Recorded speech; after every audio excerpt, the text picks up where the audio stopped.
Bienvenidos una vez más al podcast de Invia Motorsport. Este sería el segundo episodio donde el tema será el rally como disciplina, historia del rally y la primera fecha del Campeonato Mundial de Rally del 2022. Ahora bien, quisiéramos hacer una aclaración antes de seguir con respecto al podcast pasado.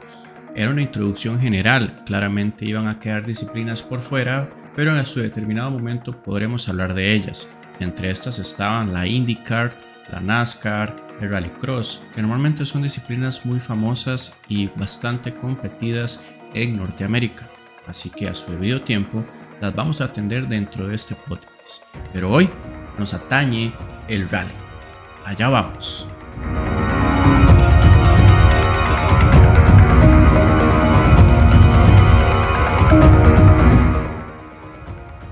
Rally como disciplina.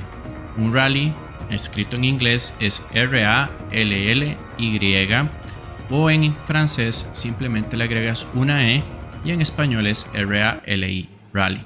Es una competición automovilística que se disputa en carreteras abiertas al tráfico, pero para su celebración se cierra. Ahora bien, ¿cómo se hace esto?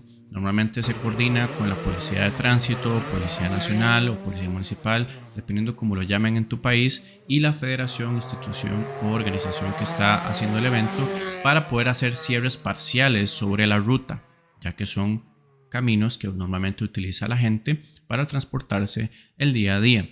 Esto lo organizan con todo un itinerario del día para poder hacer los cierres y no influir muchísimo en afectaciones a las demás personas que no disfrutan del deporte. Cuando ya se cierra esta carretera, se le automáticamente llama tramo. Y aquí es donde cada participante compite, ¿verdad? Y debe completar en menor tiempo este tramo. Los tramos van a ir, dependiendo de la organización, en diferentes kilometrajes. Pueden empezar desde los 3 kilómetros hasta los 35. Depende cómo lo hagan los organizadores. Y entonces el ganador es el que, sumando todos los tiempos de diferentes tramos, tiene el menor tiempo. Entonces, la reglamentación es propia y tiene 4 grandes diferencias y hoy las vamos a mencionar con respecto a las carreras de circuito. 1. Se disputan en vías públicas, convenientemente cerradas al tránsito durante las mismas.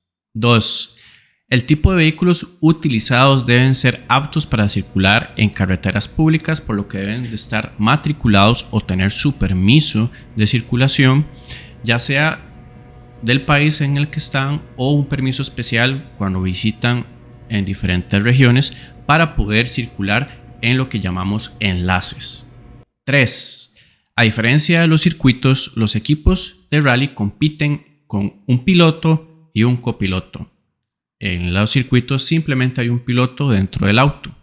4. Y última característica indispensable para diferenciar un rally de un circuito es que en el circuito todos los autos salen al mismo tiempo cuando hay un semáforo en verde o bandera verde.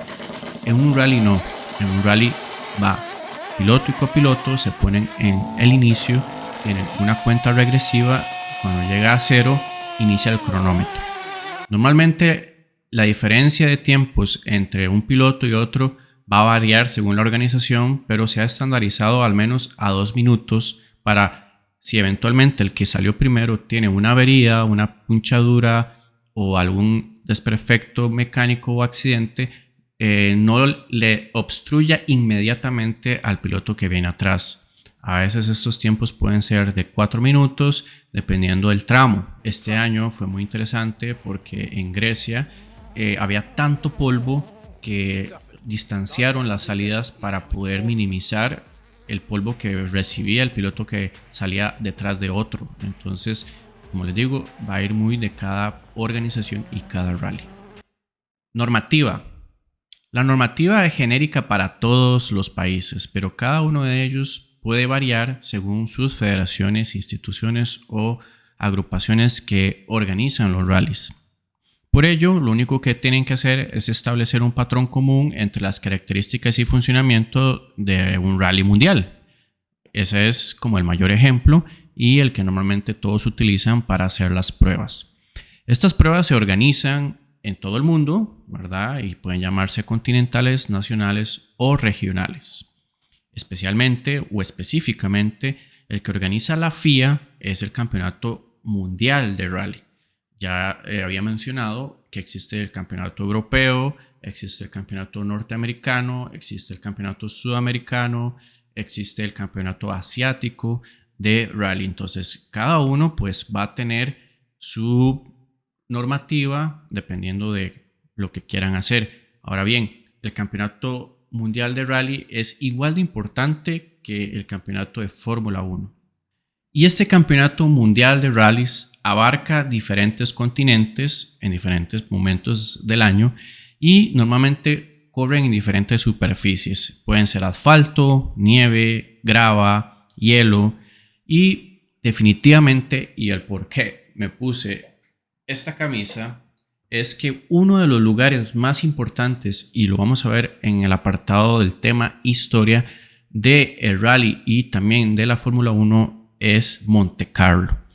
Luego tenemos también el rally de Gran Bretaña, ¿verdad? Y el de Finlandia. Estas tres locaciones son míticas, son como lo más importante del rally mundial. Contexto histórico.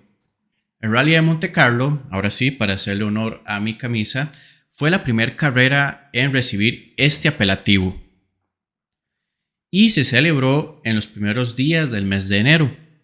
Desde ese momento, casi que nunca ha variado en la celebración del rally allá en Monte Carlo y siempre se celebra en enero. Normalmente ahora se está haciendo a finales de enero y fue la primera vez que se le llamó rally.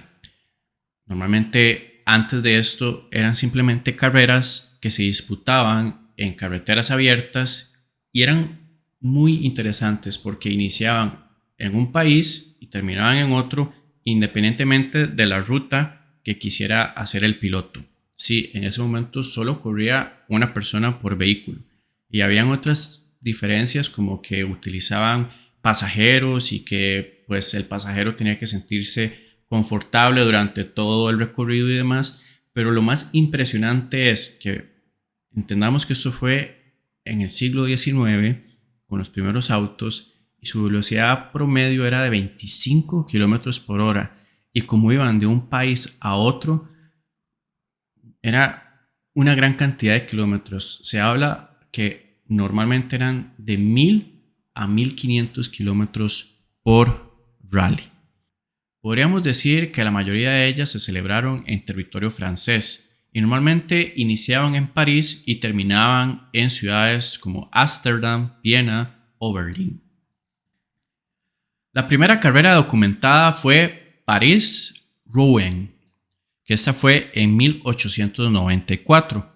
La organizó Pierre y este tenía una relación con el periódico francés Le Petit Journal. Al año siguiente, París-Burdeos-París. Es decir, iniciaban en París, llegaban a Burdeos y se devolvían. Eso era una maratón de 1200 kilómetros en la que se apuntaron diferentes autos. Ya eran en ese momento autos de combustible, gasolina, vapor, gas o electricidad. El ganador fue un ingeniero francés que duró 48 horas y 12 minutos con un promedio de 25 kilómetros por hora. Y ese mismo año se disputó otro en Italia. Entonces, ¿qué es lo que estamos viendo acá? Se inicia normalmente la moda en Francia, pero en otros lados, como Italia, se hacen otras carreras. Un año más tarde, en 1898, se hace la primera edición del Tour de Francia automovilístico, 2.216 kilómetros de recorrido. Ya para el 1903, Francia, o los franceses como base, quieren hacer un rally a España, específicamente a Madrid. Pero lo interesante o que nos debería alertar de lo que hace un rally es que para ese murieron 7 personas, entre ellos Renault. el cofundador de la marca de automovilismo que conocemos al día de hoy. Y desde ese momento hasta el día de hoy, diría yo, los rallies se han visto con malos ojos porque son muy peligrosos al correrse en carreteras de uso común. Entonces, a raíz de este accidente donde murieron varias personas para ese año, nace como alternativa cerrar al tráfico como conocemos actualmente. Y curiosamente no fue hasta los 50 que se ya determinó el cierre definitivo de una carretera para un rally. Es decir, años anteriores, con todo lo que estamos contando, era opcional, no era la regla. Elipsis, nos transportamos a 1910. Se organizan los primeros rallies turísticos. Estos tuvieron un gran auge antes de la Primera Guerra Mundial y estos consistían más que una carrera en reunir a las clases adineradas que tenían un vehículo y simplemente dedicarse a pavonearse con sus riquezas y sus autos y se inscribían y competían de un país a otro. Digo competían porque en teoría era un rally, una competencia, pero ellos no lo tomaban así, simplemente era un tema más como superficial, era más como de glamour, donde ellos exhibían sus autos y pues todas las riquezas que tenían. Entonces la ciudad que era como más propensa a este tipo de eventos era Mónaco o Montecarlo. Y estos eran uno de los destinos más importantes de los europeos a nivel de turismo. Y no solamente estaba Mónaco, sino que también está Niza. Mónaco y Niza están relativamente cerca uno del otro y entonces se había convertido en una competencia entre Niza y Mónaco de cuántas personas a nivel turístico podían atraer con este tipo de eventos.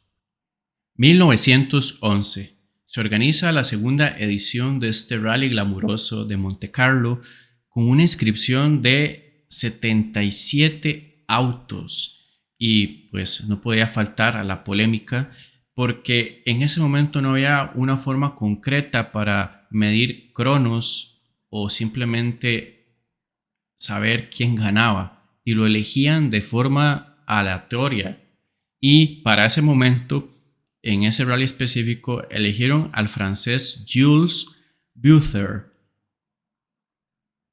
simplemente porque es francés.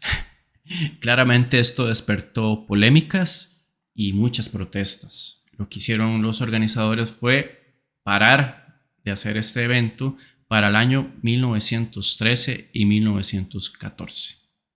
Y es donde llegamos a un punto álgido de la historia, no solamente del automovilismo, sino de la humanidad, porque después se iba a dar origen a la Primera y Segunda Guerra Mundial. Claramente ya los deportes, especialmente los de automovilismo, iban a estar completamente paralizados. Ciudades destruidas, miles, millones de personas muriendo por una causa de unos pocos. Es una lástima que en la historia siempre tengamos que hacer estas pausas para recordar lo difícil que es el ser humano.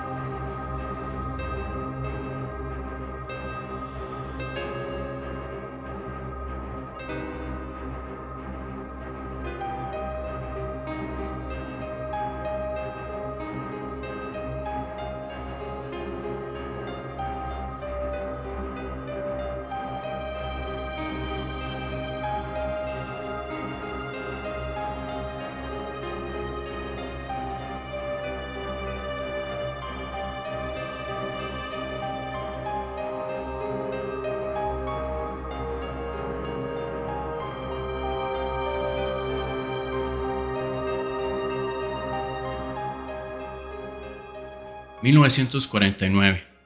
Tras la Segunda Guerra Mundial, se iba a iniciar un periodo de recuperación en Europa, donde claramente a raíz de tener un impulso económico, iban a contar con mayores y mejores recursos para generar infraestructura decente como calles asfaltadas, lo cual iba a también incentivar el uso de automóviles. Ese hecho propició que los rallies reaparecieran con muchísima fuerza en el continente europeo.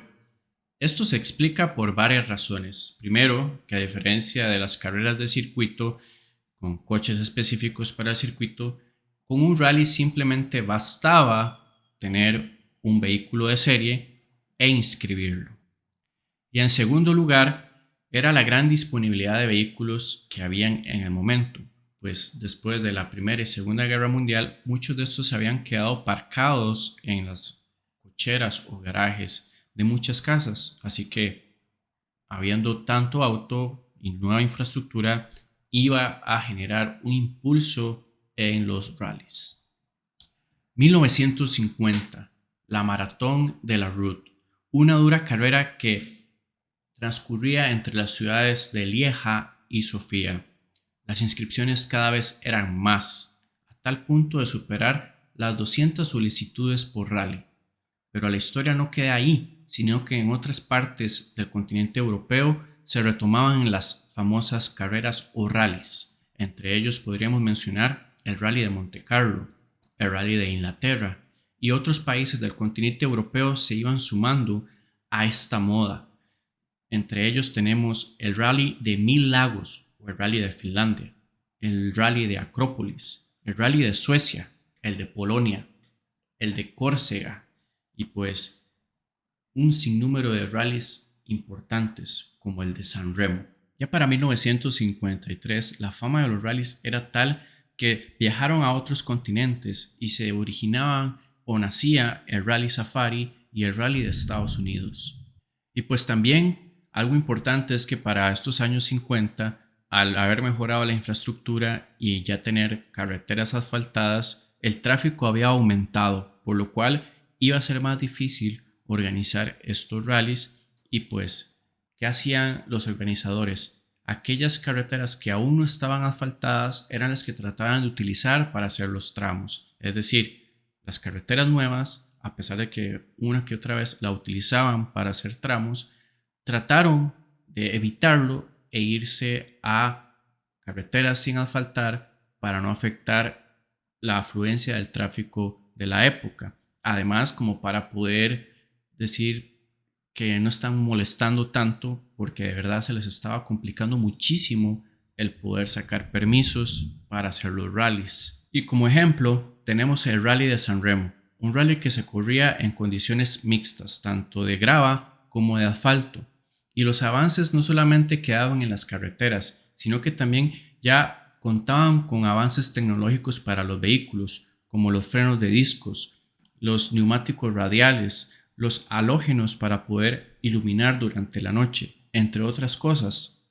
Los rallies se convertían en un banco importantísimo de pruebas para los autos que luego iban a sacar los fabricantes a la venta al público. Para ese momento, únicamente lo que diferenciaba una clase o categoría de la otra era la cilindrada del auto, no su tecnología como tal.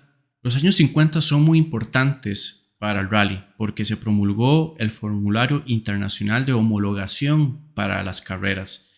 Claramente, para la fórmula había uno y para el rally había otro, el cual era el anexo J de la FIA, donde se establecían prácticamente las clases y grupos que lo dividían por cilindrada y grado de preparación. Este reglamento obligaba también a incorporar las primeras medidas de seguridad como las barras antivuelo o las jaulas de seguridad, como lo dije en el podcast anterior.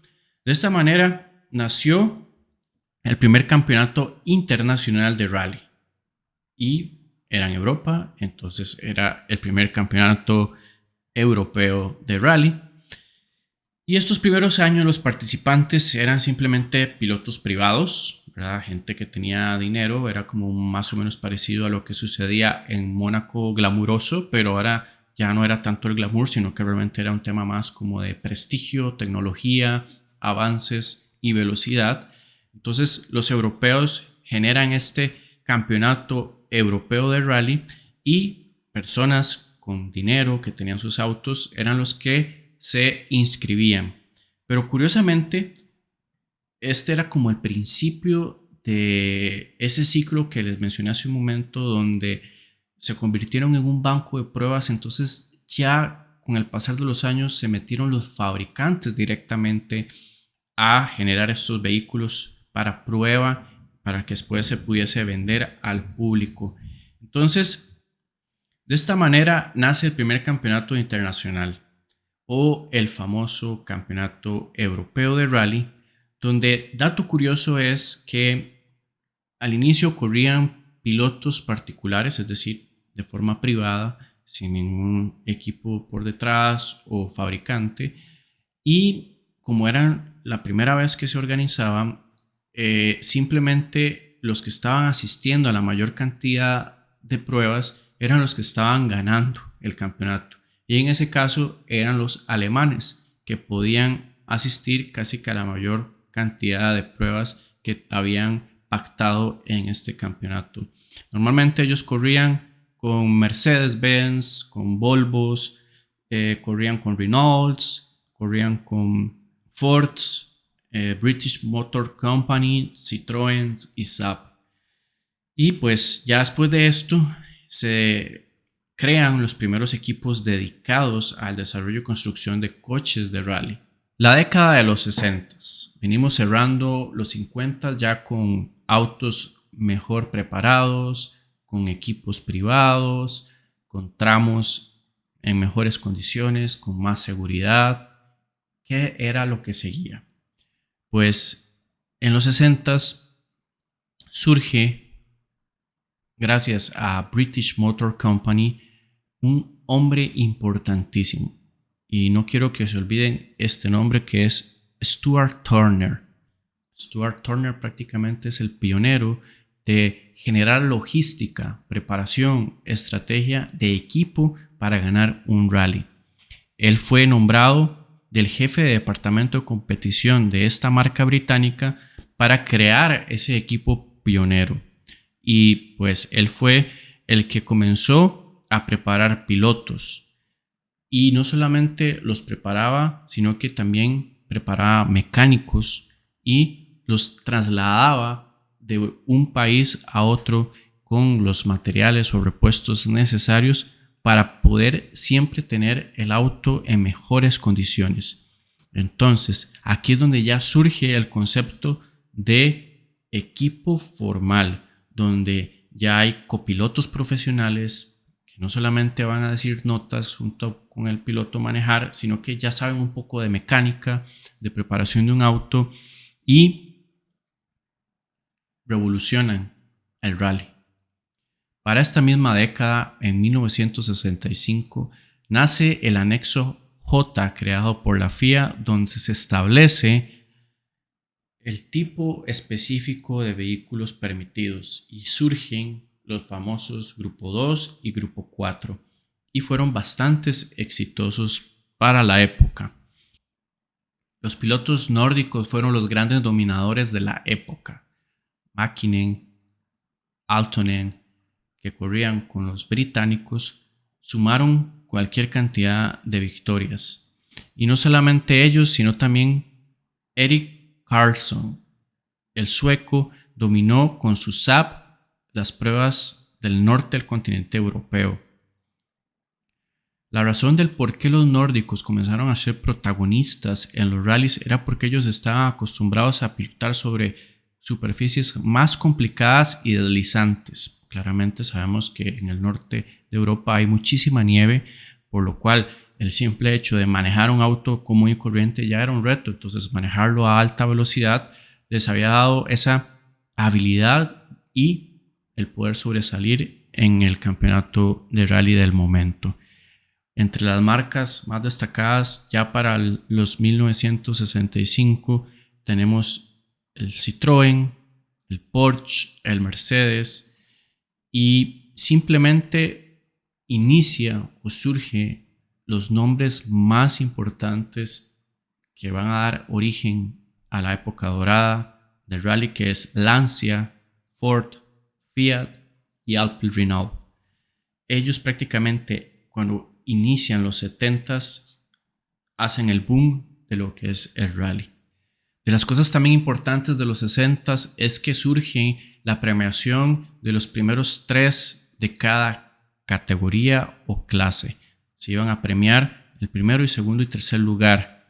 Y no solamente eso, sino que ya también surge el campeonato de constructores.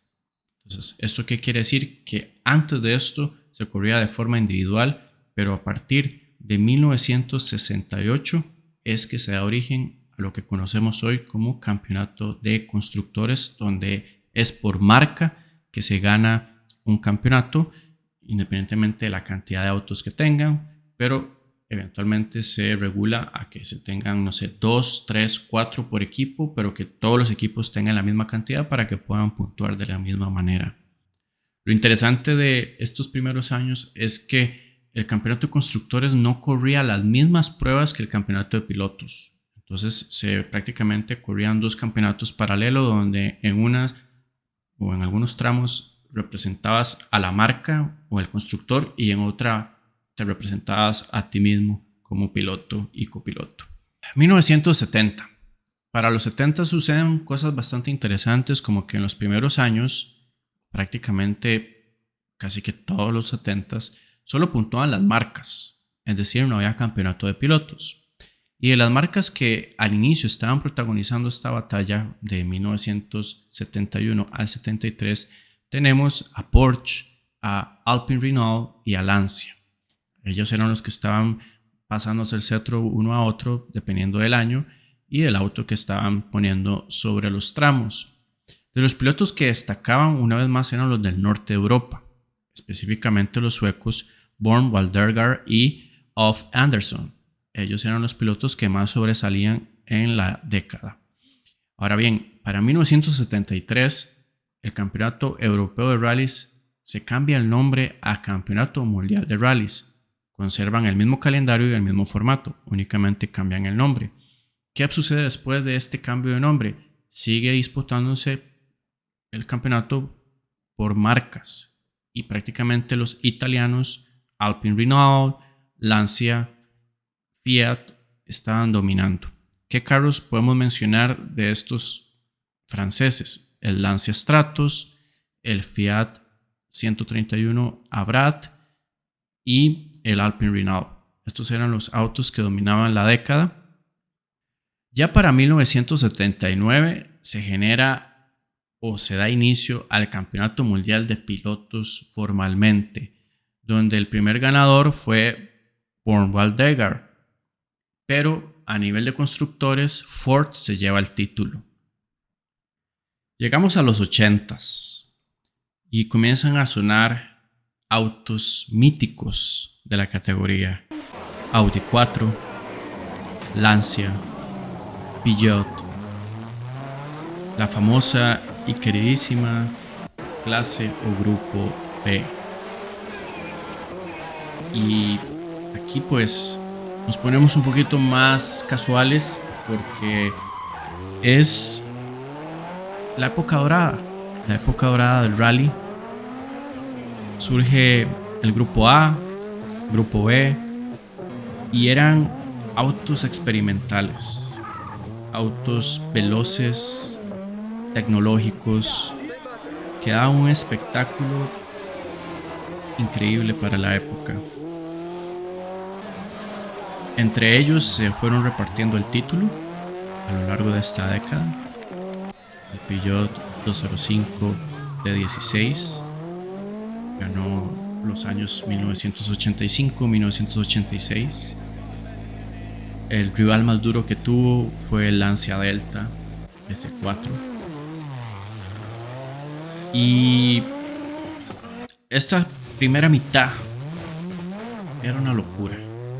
Era velocidad pura, espectáculo. Y es donde para 1986 vetan la categoría, el grupo. Ya Grupo B desaparece porque provocaban demasiadas muertes, demasiados accidentes, y dan origen al grupo A. Ya para el grupo A se menciona Lancia. Lancia fue la marca que interpretó mejor la nueva reglamentación y entonces queda campeón en 1987, 1988 y 1989. Este momento es importante para los amantes del rally.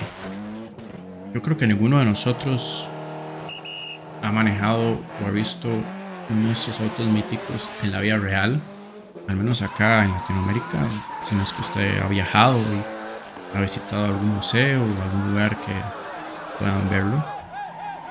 Pero bueno, nosotros los mortales tenemos la oportunidad de disfrutarlo en ciertos simuladores y de verdad son una locura. Por eso esta parte del podcast es un poquito más casual, un poquito más relajada, porque este es un momento importante del rally. Nunca olviden los 80s. Época dorada fueron los 80s, inicios de los 80s. La época de plata son los 90s, cuando entran las marcas japonesas. Y yo nunca voy a olvidar cuando, porque ya en ese momento yo ya sí existía, en los 90s, tenía 3, 4 años, y se había popularizado un Toyota Celica. En Costa Rica no había muchos, pero como desde chiquitito ya me gustaban los autos, yo recuerdo que yo podía tener tal vez mis 4 o 5 años cuando comencé a tener conciencia de carros. Recuerdo que mi padre tenía un Subaru y tenía un BMW, y pues claramente carros de ese tipo para la época destacaban, y pues cómo no iba a destacar el Toyota Celica más que lo veías en la pantalla de tu televisor. Mitsubishi, otro carro que aceleraba mis latidos cuando lo veía. Ver un Mitsubishi Lancer Evolution era como ¿what? ¿Qué es eso? Escuchar la válvula de alivio, el anti-lag, era algo que impactaba a un niño de 8, 10 años. Nunca olvidaré 1996 al 99, porque fue cuando ese Lancer Evolution daba cátedra y conocí el nombre de Tommi Mäkinen. Realmente la época de plata del rally es los 90s. La época dorada son los 80s. Y lo bonito de esta parte del podcast es que es más la experiencia de un fan.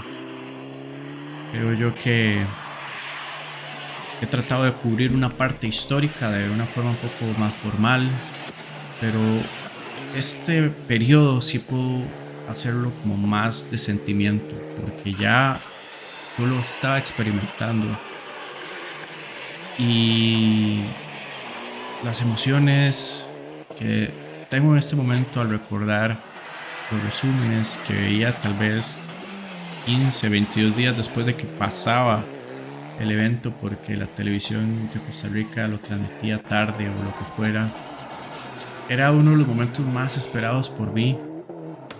Los sábados en la mañana poder poner el televisor y ver ese Toyota Celica volando por los aires, o el Subaru Impreza, o el Mitsubishi de Tommy,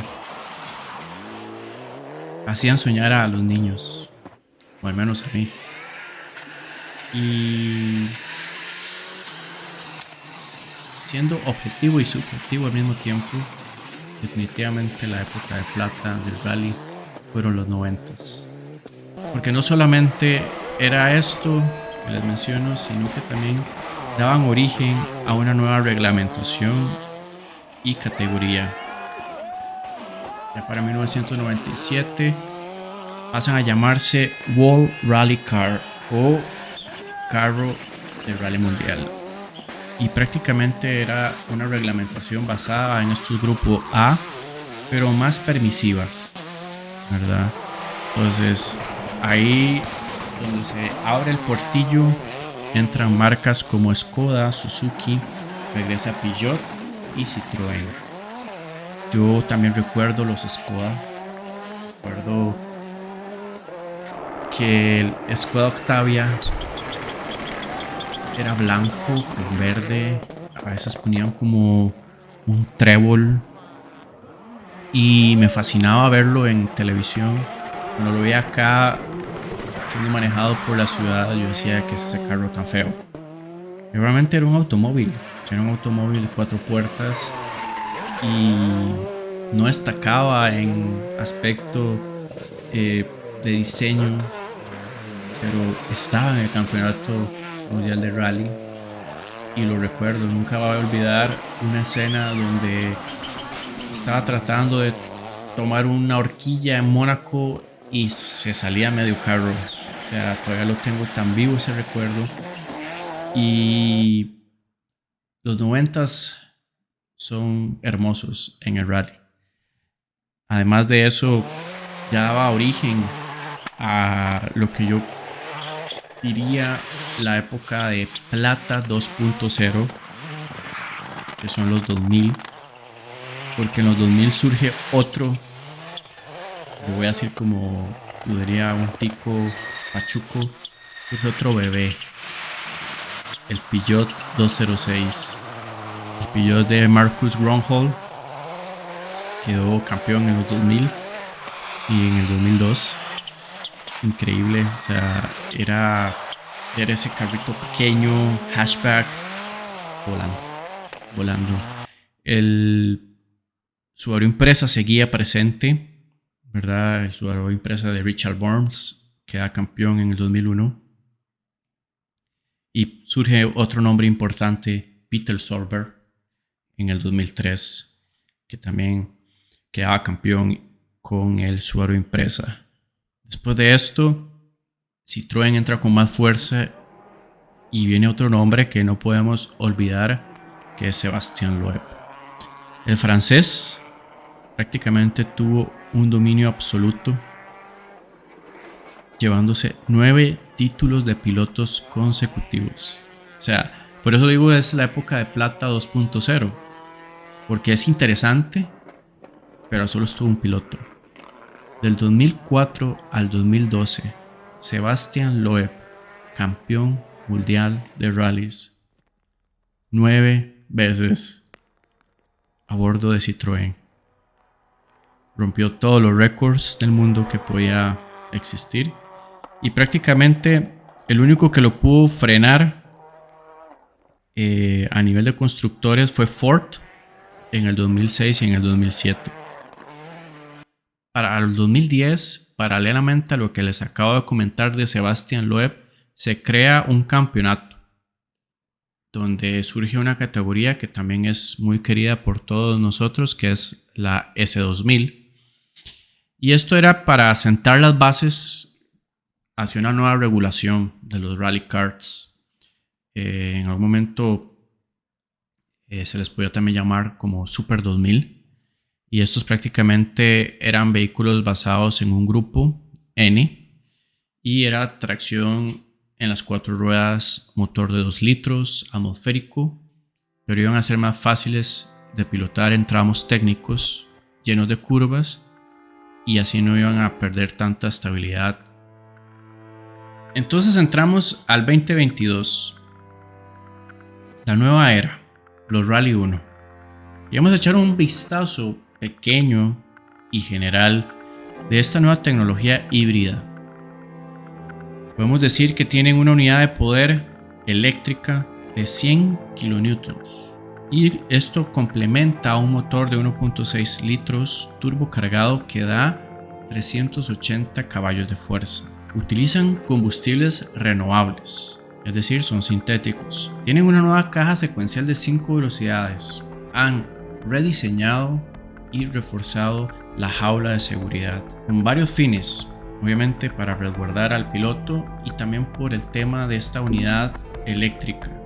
Claramente es muy peligrosa, entonces tenían que cambiar completamente el diseño. ¿Cómo funciona esta unidad de potencia eléctrica? Ella va a dar durante los primeros 10 segundos de la salida de cada tramo toda su energía. Entonces va a producir que ellos tengan mayor salida. Esa potencia eléctrica se transmite directamente a los 4 neumáticos, entonces complementa la potencia del motor y obviamente pues el auto va a tener mayor salida durante los primeros 10 segundos de cada tramo. El piloto tiene que escoger dentro de los 3 mapas que tiene esta unidad de potencia eléctrica antes de cada tramo, como dije hace un momento. Ellos la seleccionan y no pueden cambiarlo. Tienen que mantenerlo durante todo el tramo y la distribución de cómo se despliega va a ir muy de la mano de cada piloto. Pero sí tienen algo que es uniforme para todos y es cómo se recarga. Durante la etapa, mediante la compresión y frenado, ellos van a regenerar esa batería eléctrica o unidad de potencia eléctrica. En inglés le llaman regen. Entonces cuando el piloto frena o descompresiona, comienza a generar esa carga eléctrica nuevamente. Ya después de cada tramo o de los loops, porque recuerden que se corre en loops, los loops pueden estar conformados por 3, 4 tramos, luego van a una estación de servicio, ahí van a recargar durante el periodo de la estación de servicio esta batería eléctrica a una planta eléctrica. Es decir, tienen una conexión, se conectan y cargan la batería. Entonces, una vez más, hay que hacer énfasis en que la FIA, debido a esta nueva tecnología eléctrica, refuerza el diseño de la jaula de seguridad y propone que esta unidad eléctrica tiene que soportar un impacto de 70 Gs. Ese es como el impacto mínimo que tiene que soportar.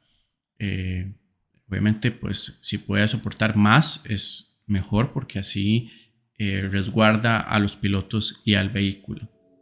Y pues bueno, ya hemos abarcado gran parte de los temas. Queda el tema final, que es la primera fecha del Campeonato Mundial de Rally 2022 que se disputó en Monte Carlo. Día 1, jueves 20 de enero del 2022. Se daba inicio a la primera prueba del Campeonato Mundial de Rally. Estas 2 primeras etapas iban a ser a la luz de la luna, en la oscuridad, en la noche de las montañas de Monte Carlo. Lucerne y la Bonnet-Vesuve eran las 2 etapas, en las cuales los pilotos iban a tratar de comprender cómo regular el poder eléctrico que tenían ahora. Algunos realmente eran cautelosos y aún siendo cautelosos no lograban controlar sus autos. Para otros simplemente eran etapas de asentamiento y confianza. Oliver Solberg y Ogier eran de los pilotos que se lucían algo disconformes con estos autos. Pero bueno, ¿cuál era la diferencia entre ambos? La experiencia. Ogier lograba controlar su Toyota Yaris, a diferencia de Oliver Solberg, que perdía la parte posterior en una de las curvas y perdía mucho tiempo. Se encontraba completamente desconfiado el piloto sueco. Al final de la etapa teníamos las declaraciones de Ogier, que decía: no entiendo cómo marqué ese tiempo, ya que realmente se sintió lento. En una tercera posición estaba Alfie Evans a bordo de su Toyota Yaris, más 11.2 segundos de diferencia.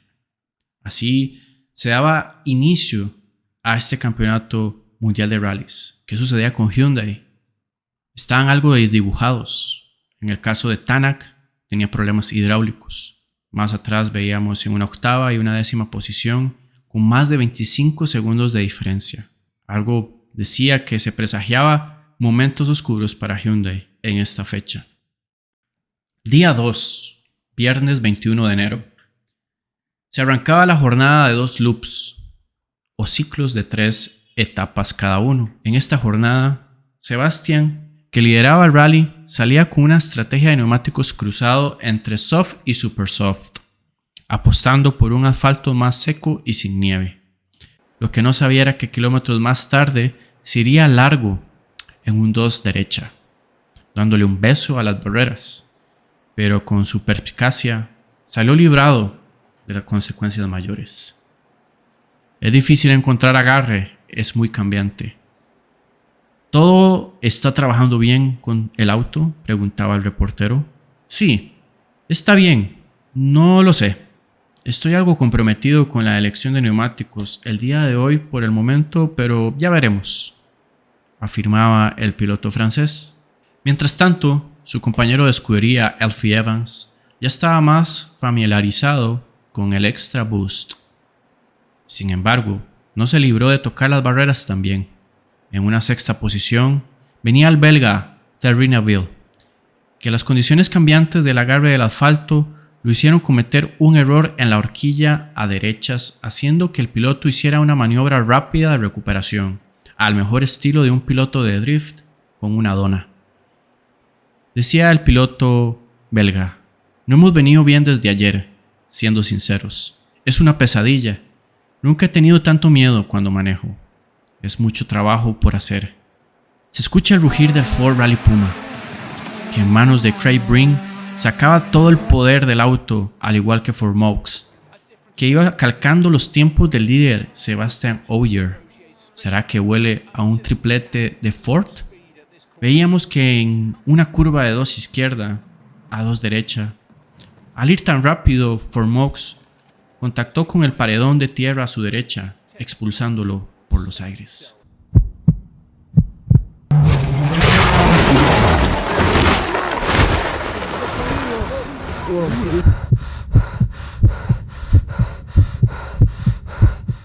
Gracias a la seguridad que disponen estos autos, la tripulación salió sana y salva.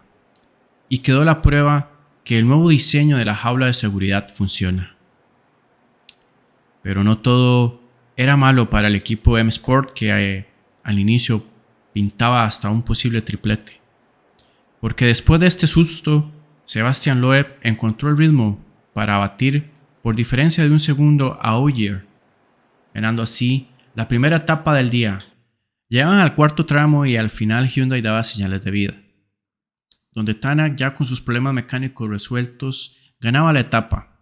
Pero para terminar el primer loop y la jornada matinal, Ogier salió con el cuchillo entre los dientes a darlo todo para asegurar su liderato. Aún así, no fue suficiente, ya que su compañero le superó con gran diferencia, y esta era de menos 13.5 segundos. Ambos Toyotas estaban cerrando el día con altas posibilidades de ir forjando el paso para un doblete.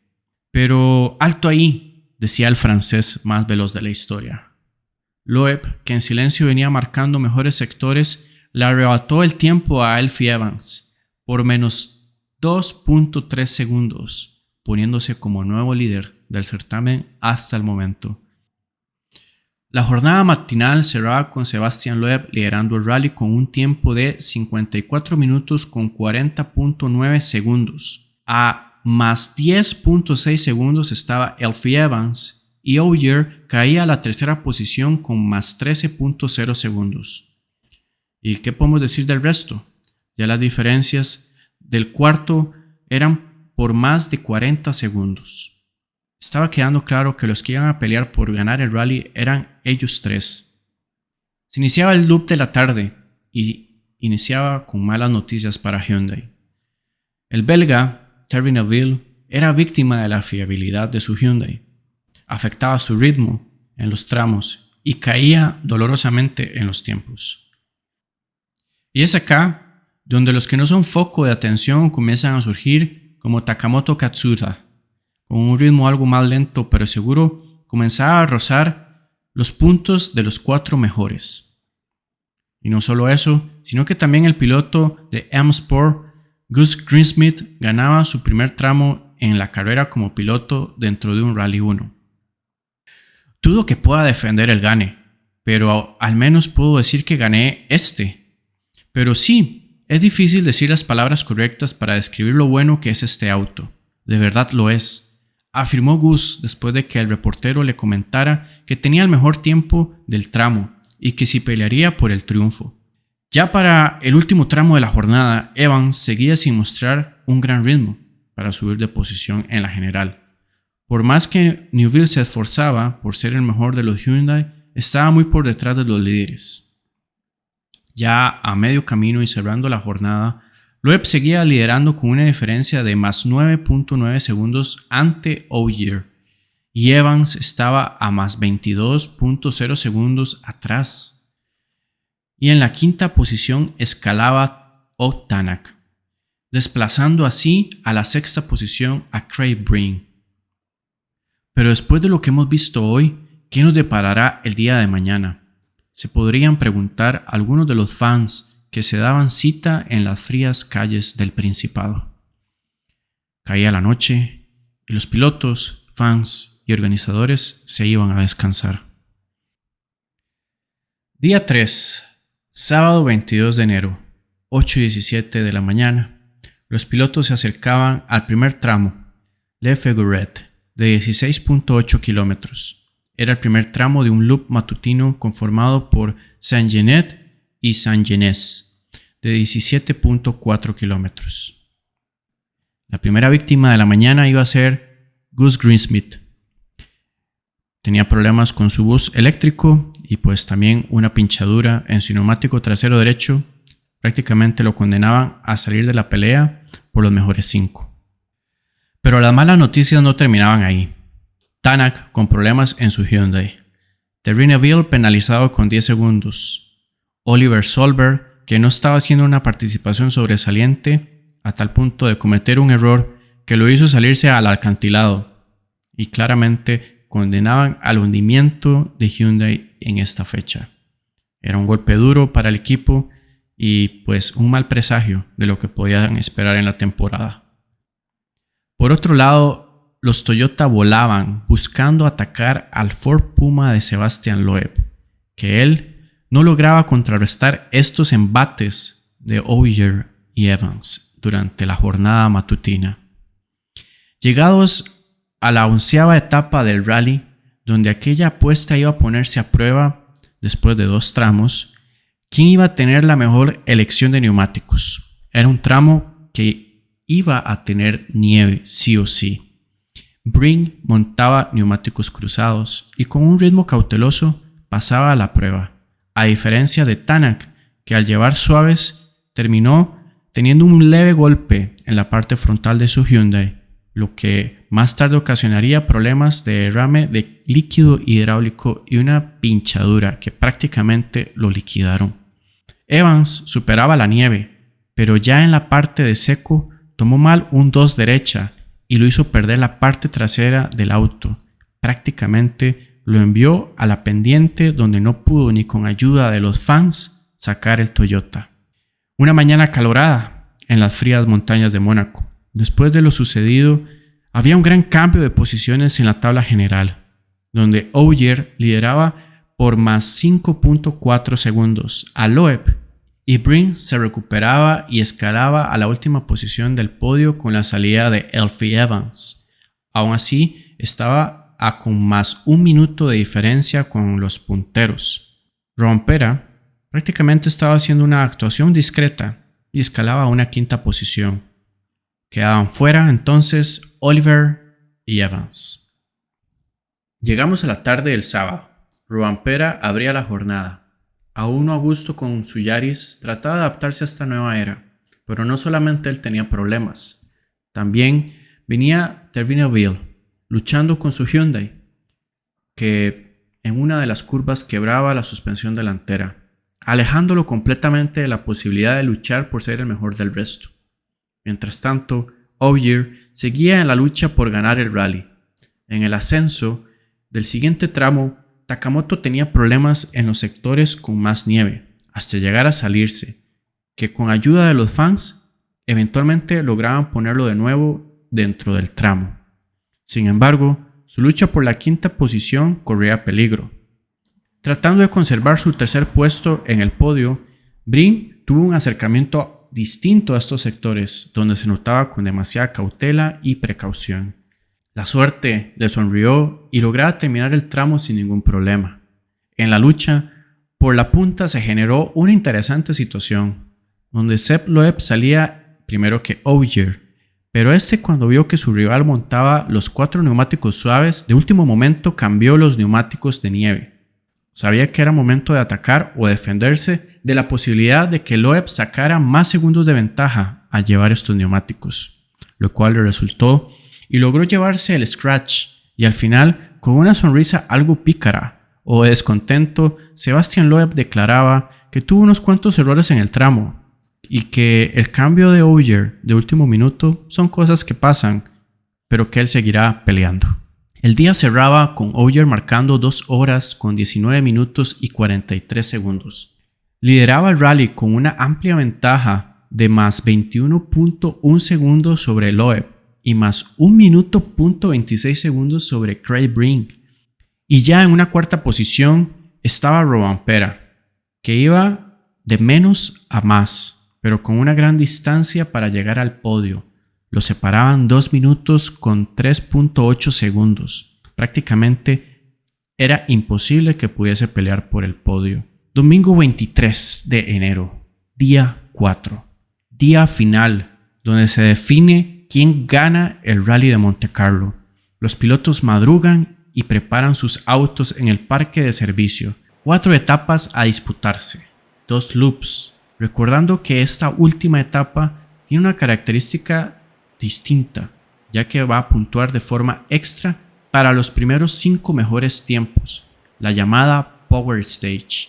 Una vez más, Rovanpera abría la jornada. Su objetivo era terminar el rally. Venía de una 8ª posición y ahora se encontraba en una 4ª, la cual le daría más puntos para su lucha por el mundial. Minutos más tarde, Loeb, con su nueva copiloto profesora de matemáticas, Isabel Galmich, iniciaban sus últimos ataques a Ogier. Curva por curva, sector por sector, iban recortando la diferencia. ¿Pero qué sucedía con los demás? Grant Smith tenía problemas con sus frenos y los apuntes de sus notas, lo cual lo hacían ir a un ritmo más lento, pero prefería eso que perder los posibles puntos con su 6ª posición. Caso contrario, su compañero Craig Breen volaba por los tramos tratando de asegurar su tercer lugar. Buena pinta para AM Sport, que con este nuevo Ford Rally Puma se mostraba como gran sorpresa del Rally de Monte Carlo, donde iban a gozar de ver a 2 de sus pilotos en el podio, hasta el momento.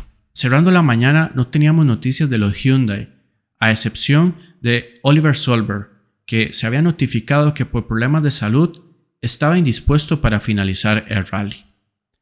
Ogier mantiene el liderato con más 24.6 segundos a favor. Llegamos a la penúltima etapa y podríamos decir que son de esas situaciones donde los astros se alinean y la divina providencia favorecen a alguno de los pilotos. El Toyota Yaris de Ogier comenzaba a perder potencia y se presentaban los problemas mecánicos. El rostro de estrés, frustración y amargura que dejaba entrever la mirilla del casco del francés lo decían todo. Curva a curva iba perdiendo. Un golpe duro cuando lo has dado todo. Más 34.1 segundos al finalizar el tramo. La sentencia estaba dicha.